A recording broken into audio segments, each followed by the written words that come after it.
మీ బిడ్డ ముఖ్యమంత్రిగా ఉండగానే అని చెప్పడానికి గర్వపడతా ఉన్నాం.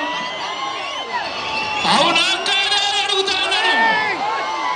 అవునా కాదా అడుగుతా ఉన్నాను. ఇక